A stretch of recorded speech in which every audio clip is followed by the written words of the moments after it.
ইনকিলাব ইনকিলাব ভাষা আন্দোলনের মাসে সামাজিক যোগাযোগ মাধ্যমে নতুন করে আলোচনায় ইনকিলাব জিন্দাবাদ স্লোগান।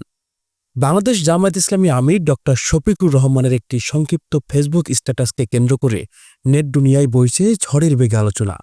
কিন্তু কেন হঠাৎ এই স্লোগান নিয়ে এত বিতর্ক? এর নৈপথ্যে বা কী ঘটেছে?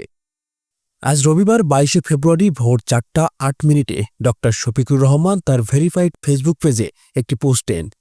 মাত্র ২ বাক্যের সেই স্ট্যাটাসে তিনি লেখেন, ইনশাল্লাহ আগামীর বাংলাদেশ ইনসাফের বাংলাদেশ, ইনকিলাব জিন্দাবাদ।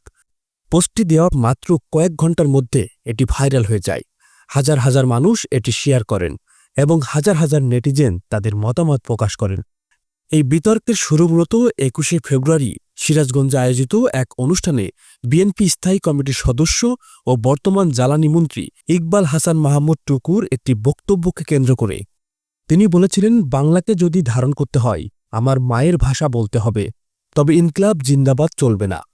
ইনকিলাব তো অন্যদিকের ভাষা, যারা আমাদের ভাষা কেড়ে নিতে চেয়েছিল। বাংলাকে যদি ধারণ করতে হয়, বাংলাকে যদি আমার মায়ের ভাষা বলতে হয়, তাহলে ইনকিলাব জিন্দাবাদ চলবে না। ইনকিলাব আমাদের ভাষা না।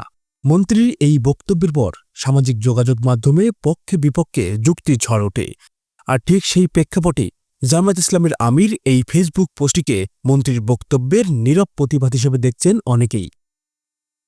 নেটিজেনদের দাবি, ইনকিলাব জিন্দাবাদ স্লোগানটি জুলাই অভ্যুত্থানের সময় রাজপথে ব্যাপক জনপ্রিয়তা পেয়েছিল। ছাত্র জনতার বিপ্লবের স্লোগান হিসেবে এটি মানুষের হৃদয়ে গেঁথে আছে। তাই ভাষা আন্দোলনের মাসে এই স্লোগানটির ভাষাতাত্ত্বিক ও রাজনৈতিক গ্রহণযোগ্যতা নিয়ে এখন শুরু হয়েছে নতুন এক বিতর্ক। মায়ের ভাষার বাংলা সম্মান বনাম বিপ্লবের স্লোগান ইনকিলাব। এই বিতর্ককে আপনি কিভাবে দেখছেন?